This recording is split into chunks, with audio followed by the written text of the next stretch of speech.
Emergency podcast. Jake Walman was dealt for nothing, and Datsyuk was elected to the Hockey Hall of Fame.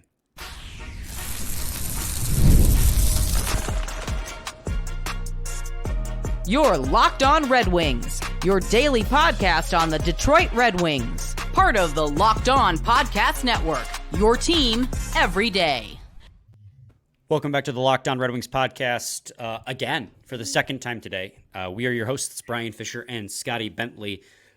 Scotty, what a day it's been, huh? We at 1:30 we began an interview with Carter Mazur, and at 1:55 the news breaks that they trade away prospect Andrew Gibson for a second-round pick this year, and Jeese Kiiskinen, I believe, Finnish forward. We are like, yeah, okay, cool, that's a win. And then an hour later, they deal away Jake Walman and that second-round pick that they just got in that trade to the Nashville Predators for nothing. Future considerations. It's been, and then 15 minutes after that happened, Datsyuk elected to the Hall of Fame. So it's been a whirlwind of a day. And because that Carter Mazur episode is slated to come out on Wednesday at midnight, you'll even hear us kind of mention the very first trade as it happened while we were recording.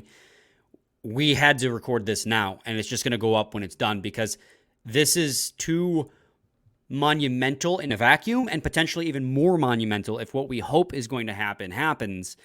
We got to talk about it. And Scotty, I don't know a better way to talk about this than first talk about each deal in a vacuum and then as a whole, and then talk about what to do next. So I guess first things first here, let's talk about the deal with Nashville, right? That broke, like I said, when we were talking to Carter Mazur. And Andrew Gibson was a 2023 second-round draft pick. He's a right-shot defenseman, big right-shot defenseman, playing with the Sioux Greyhounds. He had a pretty solid year. In fact, solid enough that he's on an entry-level contract already. Like he's got his ELC he had his ELC signed with Detroit. So he had 44 points in 68 games played. He's 6'3", 196 pounds, like right shot. Like he is through and through an Yzerman, defenseman. Big guy. Has an offensive upside, playing with the Sioux Greyhounds. I didn't watch too much on him.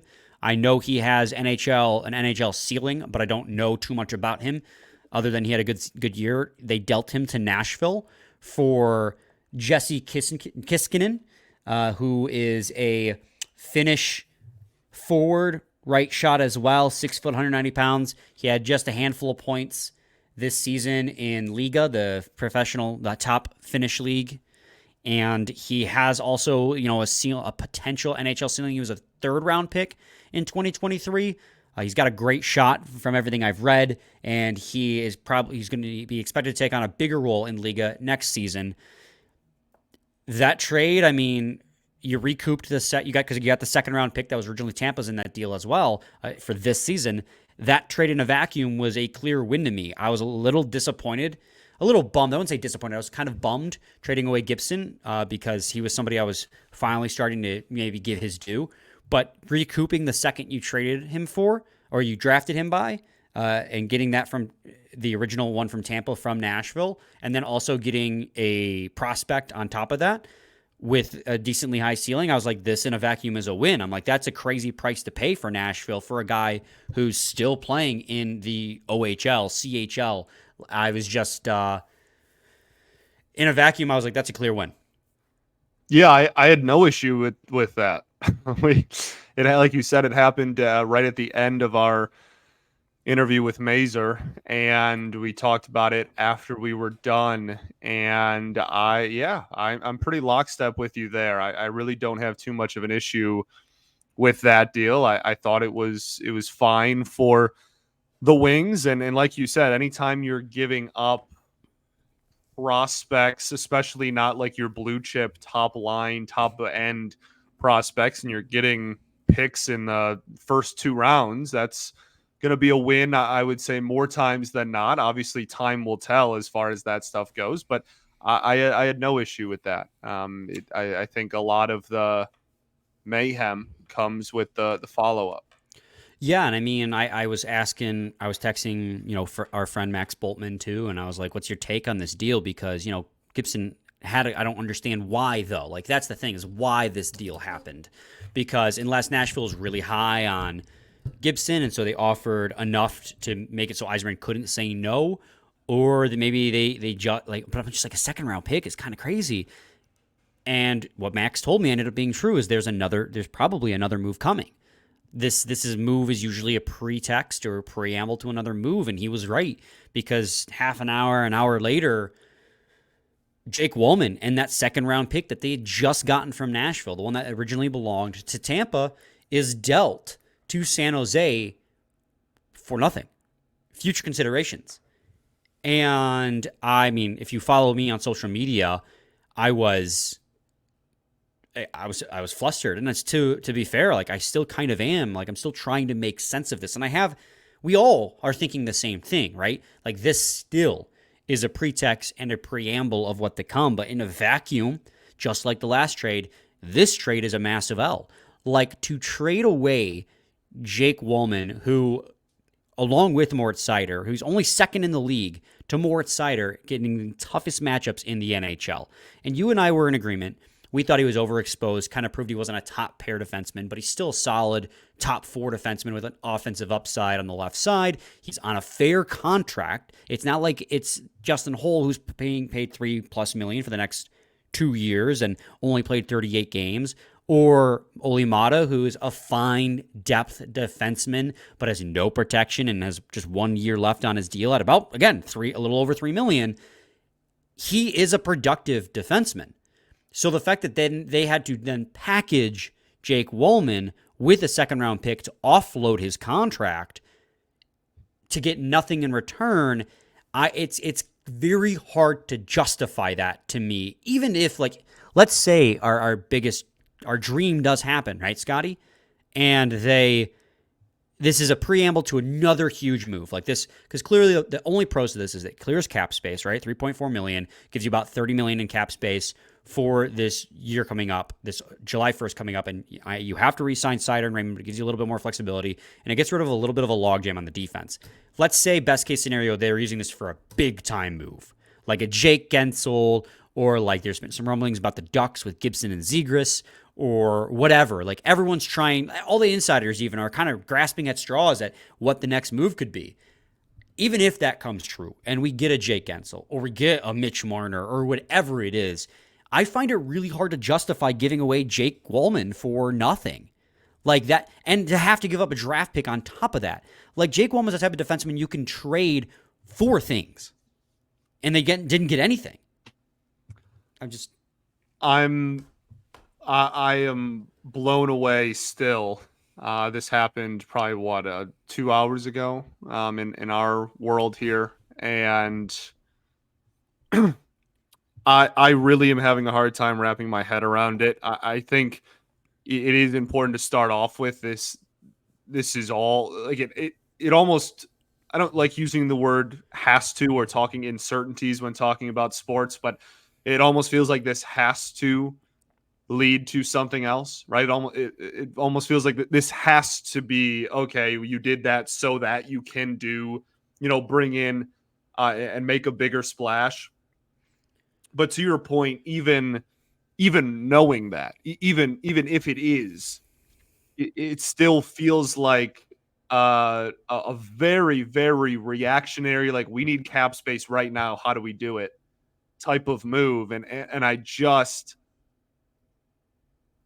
I understand that if you compare Walman to the other guys that were in consideration to be salary cap dumps, you compare him to Hall, you compare him to whatever, Petrie, Sherrod, whatever name you want to throw in there, that obviously Walman has more value than them.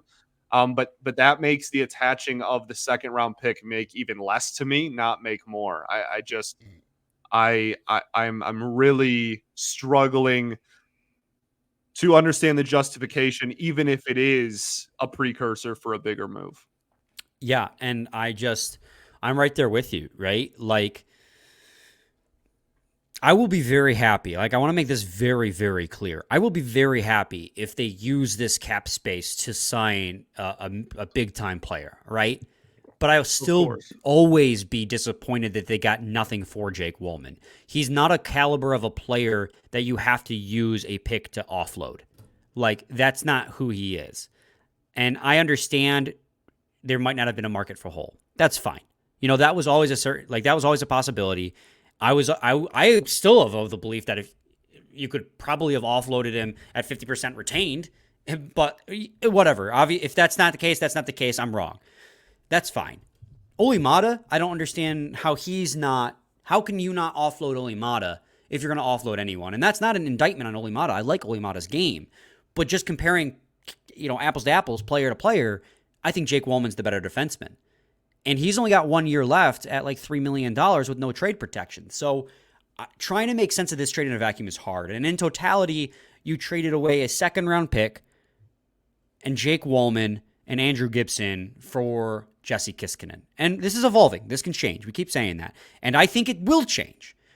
And like and not to talk in circles, and I'll just end this before going to a quick break.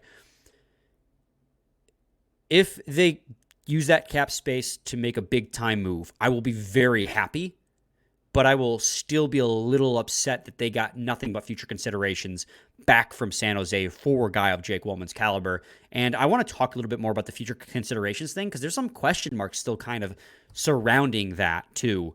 But we need to head to a quick break here on Locked On Red Wings, so stay tuned.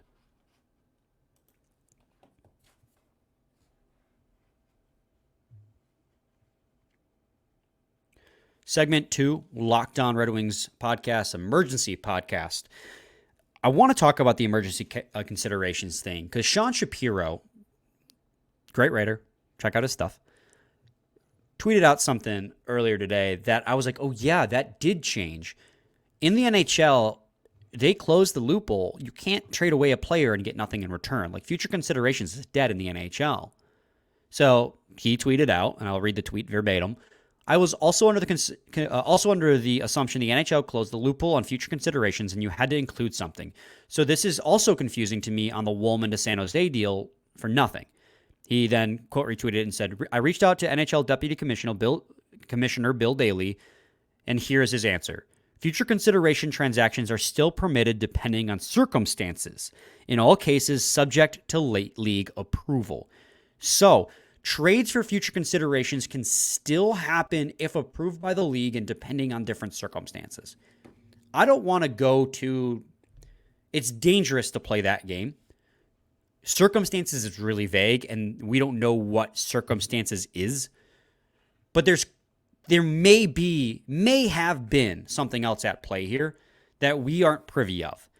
And I don't want to... And I'm not going to speculate, but to see that tweet, I was like, what is there to speculate? We have nothing. It's there is nothing to speculate. Like, well, there's like this happened, and when we're talking about what situations mean, and could that be this, or there's nothing. There's nothing to even speculate about. The only speculation is speculation, like is to speculate. Like that would, it's all just like no one knows. There's nothing at the time of this recording. There's nothing that would, I don't know, like signify or justify that type of situation being approved. So I have no clue. And to what you were saying before, I think still is a great point as well. What you were saying just before the break there was, that even if they go and they do spend that money and they do bring in or make a trade or something and they do bring in someone big, a good result can come from this while still having a bad trade be a part of the branch to get to the end, like good result, right? Like you can, and that's where I think a lot of people are at. And us, it sounds like both of us included, like you can bring somebody in that's big and is going to help this team, and we'll be super excited and jazzed about it, and we'll hopefully talk about how that's going to be a big piece that that gets the Wings to the next level or whatnot. But that trade hasn't happened yet. So like, we don't know what that is. It might be a huge name. It might be, it might not be. We have no clue in our world right now. And B, that still doesn't justify it in a vacuum. And I think that's where a lot of people are at. But yeah, I mean, as far as, again, the special circumstances or whatever the wording is there, I just, we don't know what we don't know, but clearly it was approved by the league for some reason. Yeah, that's the facts of it. And that's all we know, is that future considerations is a loophole that was closed, barring circumstances that the league has to approve of. And that is, whatever that was, is what happened in this case. And if there's something more, like if there's a second trade with San Jose, not that there's anyone on San Jose I really want anymore because Thomas Hertl's already gone, I mean, then that's fine. It's just is really frustrating. And let's talk a little bit, maybe try and go a little positive on this now, right? What everyone's saying, what we were talking about ourselves on social media was like, this has got to be a preamble to whatever is coming next. Like you cleared up your logjam a little bit. You cleared up $3.4 million that you had to pay Walman for the next 2 years. Now you have $30 million in cap space. Still, of course, you got to sign Raymond and Seider, but that gives you the fourth most cap space going into July 1st. Then all of a sudden, a flurry of insider tweets come out. Sean Payne saying that, the Yzerman's building something big. Matt Larkin from Daily Faceoff speculating that this is, again, also just Yzerman revving up for something huge.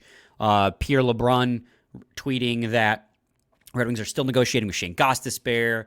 I think it was Dave Pagnotta of First Period. Was made to retain Shane Gostisbehere. I will be disappointed. Don't know what I'm going to do. I will be disappointed.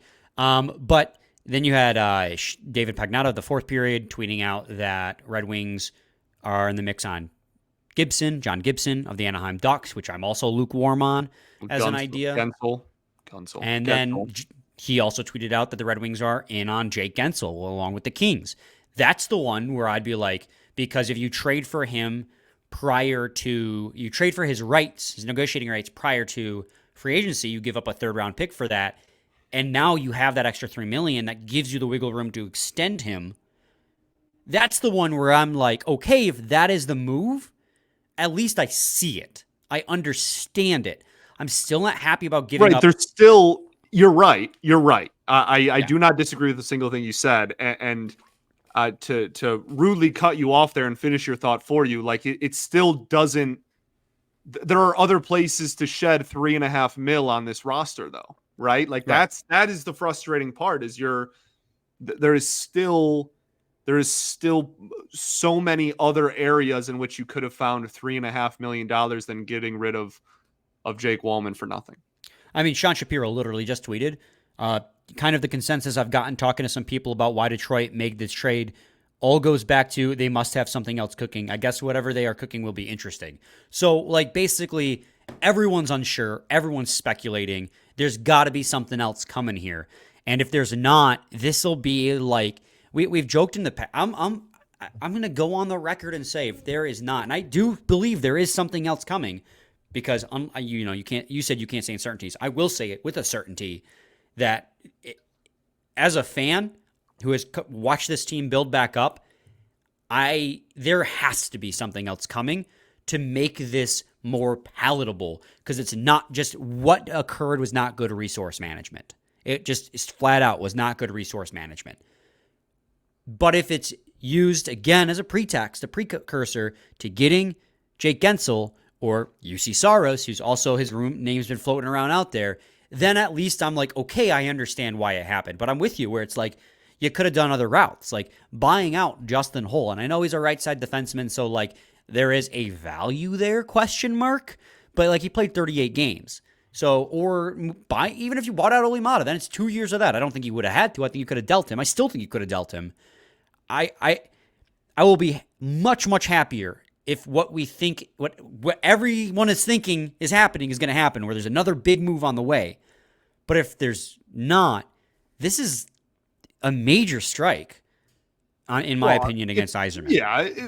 Again, like, yes, if there's not, then this is catastrophic. Like I'm very much of the opinion of where I sit right now is that this is leading to something else, and I accept that and believe that, and I still think that it's a poor use, as you said, like of resources. Like it's still a not a good way of managing your assets, even if it does lead to that. So like that's gonna certainly that's where I'm at. Maybe I'm jumping too far ahead, but like I'm already at the finish line of this. Like, okay, like great, like we're gonna bring in somebody else. I'm gonna be a lot more happy about it. It's gonna soften the blow a lot more.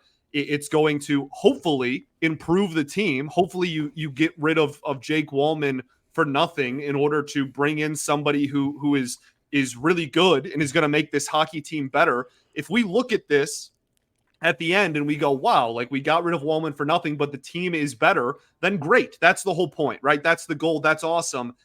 In a vacuum, it's still a poor use of assets. And so that's like where I'm at. I'm already done with I'm already again, like 3 steps ahead at this point. Like I'm like, yep, like something else is coming. It's going to be, great. And we're going to be better. But there was still a better way to, it's like in math when you have to show your work and get an answer. I know I've used that analogy before, but you got the work wrong, even if you get the right answer. Well, and it's like you just, and the main reason there has to be something else coming is just because if this is it, there's just, unless again, there's something else we don't know about. Of course. If this is it, then this makes absolutely zero sense. Yeah. And that's why me and everybody else on social media, even all the insiders, are just like, there's got to be something else coming. And I'm very going to be, and it might be coming. Could come later today. It could come at the draft. It could come July 1st with the free agency signing. So we may have to wait like a week to find out what the next move is to justify this. But it's just as it stands right now, it's mind-boggling. But I mean, it's got to go somewhere, right? Like it's got to. Yeah. I'm sorry, guys. I think it is. I know we've been talking in circles. Just, it is. I think, again, if it doesn't, then yeah, we're going to talk about this as one of the biggest head scratcher trades like ever. If we don't learn anything new and we don't do anything either with it, yeah, this is going to go down as one of the wildest random moves ever. But I think.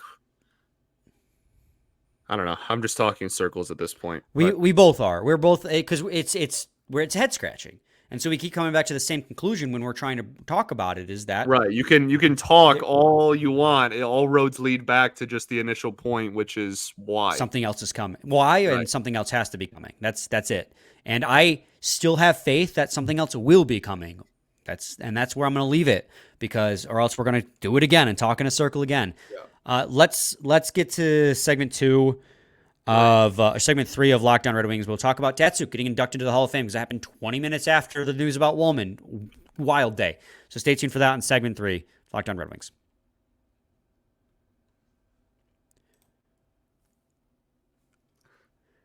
I hit the wrong one. There's the one that's 6 seconds long, so I had to hit the 3-second one back to back. Snapshot of us there, yeah. Segment 3, Locked On Red Wings podcast. So the good news, completely overshadowed. Like, we would have dedicated a whole episode specifically to Datsyuk getting inducted into the Hall of Fame, but overshadowed by the Walman news. The full class of people who got inducted was Colin Campbell as a builder. You had David Poyle as a builder. You had Natalie Darwitz, Pavel Datsyuk, Jeremy Roenick, Shea Weber, and Chrissy Wendell-Pohl. And this is, I unlike last year where I don't really have a whole lot of, there's not anyone on here that I'm like, this doesn't make any sense. Now, I do have thoughts about Zetterberg, again, not making it, but let's save that for last. Datsyuk making it to the Hall of Fame, absolute slam dunk. I mean, this is a guy who he was almost a point per game his entire career. He ended his NHL career with, let me just double check, make sure I have it correct here.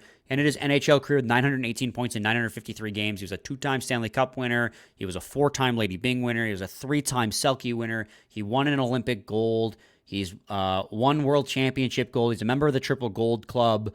Like, it was just a slam dunk. The only thing he didn't accomplish is 1,000 points, but his body took a toll on him, and that just happens. Of course, then he went back to Russia and played a few more years, which is his right. Like, he wanted to go play for his home country.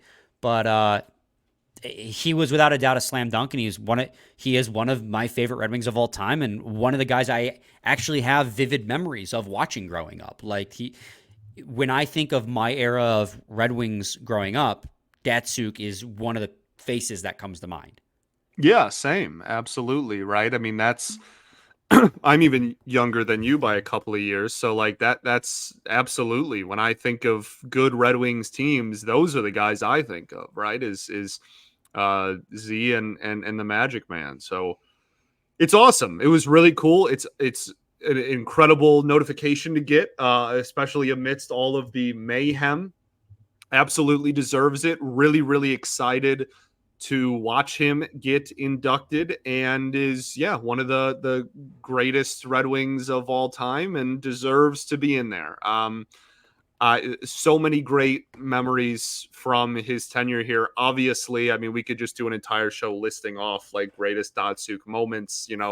That we could probably get several shows out of that, to be completely honest with you. But a little bit disappointing that him and Z don't get to go in together, because that would be even cooler, right? Like, that would totally, I wouldn't even care that Z didn't get in first ballot last year if it meant that he got to get in next to Datsyuk. But unfortunately, it looks like we're going to have to at least, at best, wait another year.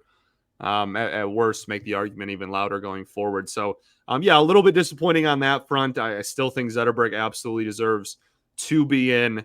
Especially because I was just at the Hockey Hall of Fame, actually, this past weekend. I was in Toronto with my dad for Father's Day, and then we went up to the Hockey Hall of Fame. So seeing it was really cool. We had a great time in there, spent a whole day there. You'll never convince me that Zetterberg doesn't deserve to be there. But if we're focusing on the positive and focusing on the happy side of things, very, very pumped and deserved for Pavel. Yeah, absolutely. I mean, like I said, there's never a doubt. I mean, and on the Zetterberg side of things, this is a guy who was snubbed for the Calder Trophy. He came in second, and the guy he lost to never even, and that's hindsight, right? But he never had nearly the career Zetterberg did. He had 953 points, a little over 1,000 games. He won the 2008 Conn Smythe, as, of course, that means, well, that doesn't necessarily mean you win the cup, but they did win the cup that year. I don't know if you know this, Brian, but it doesn't necessarily mean that. Yeah. He's also a member of the Triple Gold Club. He has an Olympic gold. He won a King Clancy trophy. Like, the hardware's all there for Henrik Zetterberg, to the point where I'm not sure why he isn't a slam dunk to make it into the Hall of Fame. I mean, I understand he didn't win like multiple Lady Byngs and Selkies, like some of those more concrete, like, I mean, Lady Bing's just, you're a nice player, basically. You're a kind player. And I'm not trying to dismiss Zetterberg's achievements, but or Datsyuk's achievements rather, but like, I just, when I'm comparing the two, I really struggle to understand why Zetterberg isn't a slam dunk when Datsyuk is. And this is a conversation we had last year when Daniel Alfredsson made it. And now, granted, last year Zetterberg was a first-time balloter, and Alfredsson had been on the ballot for a few years. So, like, that was one of the reasons, was that he had waited. And I think Zetterberg will get into the Hall of Fame, and he just has to wait a little bit longer. Guys of, whatever his caliber, his perceived caliber at least, for some reason have to wait. But, like, looking at his hardware, like, this is the Hockey Hall of Fame. It's not the National Hockey League Hall of Fame. So all of his international success, coupled with a Stanley Cup and a playoff MVP and a King Clancy trophy. I know he was only a one-time All-Star. Yeah, I think he was an All-Rookie as well, because, again, snubbed for the Calder. Like, I know he'll get in eventually. It's just weird to me that he's he's not thought of in the same breath as Datsyuk. And I know Datsyuk was the flashier player. I know that that's what people remember. But Zetterberg was consistently one of the best Red Wings on the ice. They called them the Euro Twins for a reason. Like, they fed off one another. And I wanted the Euro Twins to have one last final ride getting into the Hockey Hall of Fame in the same year. But I'm still really happy for Pavel Datsyuk. Like, and again, he was a slam dunk, but I just felt like Zetterberg is kind of a slam dunk too, but maybe that's just my Red Wings bias showing through. Yeah, no, I think the best, I don't have too much else to add. I think the best point you make there is the international success too. When you think of people who achieved so much in the sport of hockey, right? Not in the NHL, and he accomplished plenty in the NHL, but in the entire sport of hockey, very few people in the history of the world have the accolades and have the hockey resume that Z has. So yeah, I'm completely lockstep there with you. It would have been really cool to see them go in, like I said, and like you said, in the same year. But we'll have to wait. Yeah, this is a weird episode. It's just, what a weird day. Between the lows of that trade, the highs of the speculation, and then the low of Zetterberg not getting in, but the high of Datsyuk getting in, all after we interviewed Carter Mazur. Like, just... after that trade, now it's going to be a bleep show on the internet, because it's just going to be, it already is going to be attached to every single rumor for the next month. You know what I mean?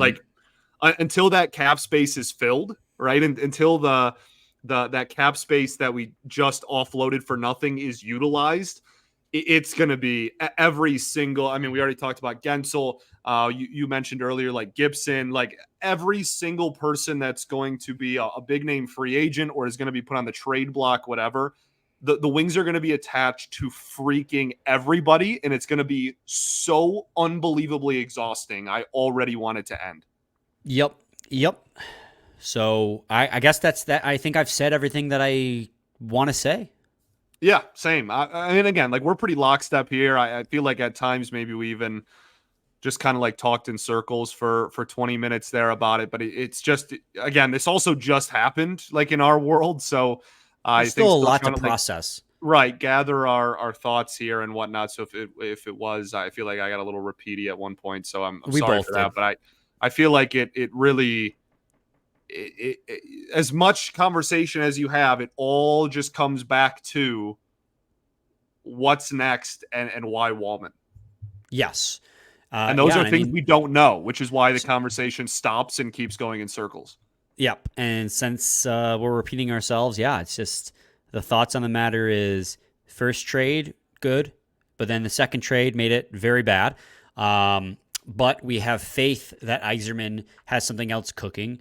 But the cost to shed a top four defenseman, a second pair defenseman, on a fair contract is going to be bad no matter what the return is. But if that return is still a really good player, that'll be separated in a vacuum, or we'll be very happy about that. So I think regardless, it's going to be mixed feelings. I think that's where we're kind of coming to.